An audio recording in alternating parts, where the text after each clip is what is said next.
কান লাগায় কথাগুলি শুনবেন।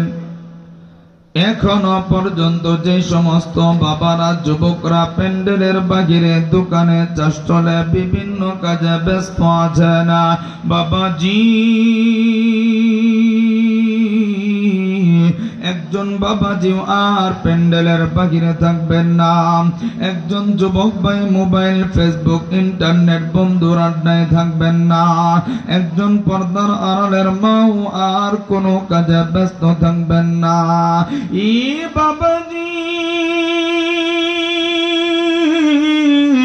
আজকের মাহফিলটা এলাকার জন্য রহমত, এই এলাকার জন্য বরকত হতে পারে। আমার আল্লাহ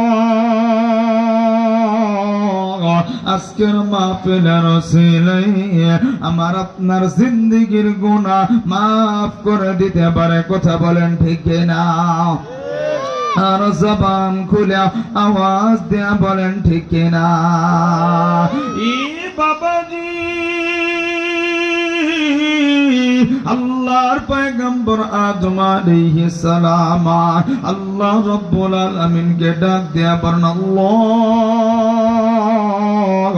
আপনি তো আমাকে মানুষ রূপে সৃজন করে সৃষ্টি করে দুনিয়ার জমিনে প্রেরণ করেছেন, আবার আপনি ইবলিস শয়তানকেও দুনিয়াতে প্রেরণ করেছেন।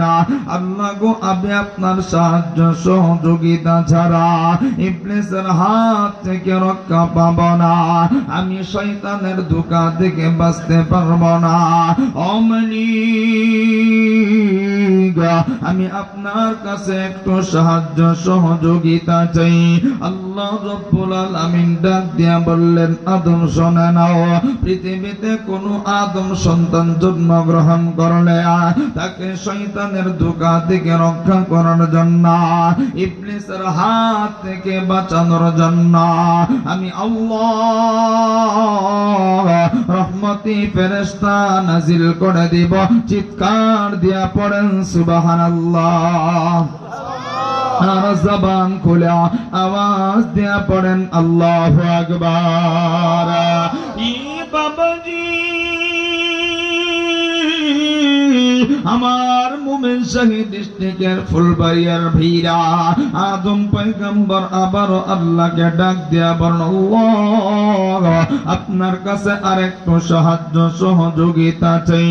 আল্লাহ রাব্বুল আলামিন ডাক দিয়া বললেন, আদম শুনে নাও, পৃথিবীতে কোনো আদম সন্তান জন্মগ্রহণ করলে, পৃথিবীতে কোনো আদম সন্তান জন্মগ্রহণ করার পরে, প্রাপ্তবয়স্ক হওয়ার পরে যদি কোনো বান্দা বান্দি ইমানদার হইয়া আমি আল্লাহ রাব্বুল আলামিনকে সন্তুষ্ট করার জন্য একটি নেক আমল করে, ভালো আমল করে, আমি আল্লাহ একটি নেক আমলের বিনিময়ে তাকে 10টি নেকি দিয়া ধন্য করে দিবা।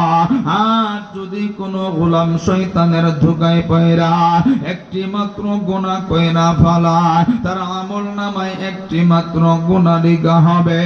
আর যদি বান্দাটা গুনার ভুলটা বুঝতে পাইরা আমি আল্লাহর দরবারে সিলিন্ডার হইয়া আমি আল্লাহর দরবারে মাফ চা, আমি আল্লাহ বান্দা বান্দির গুনাহটা মাফ করে দেবা। এই বাবাজি, আদম পয়গম্বর আবারও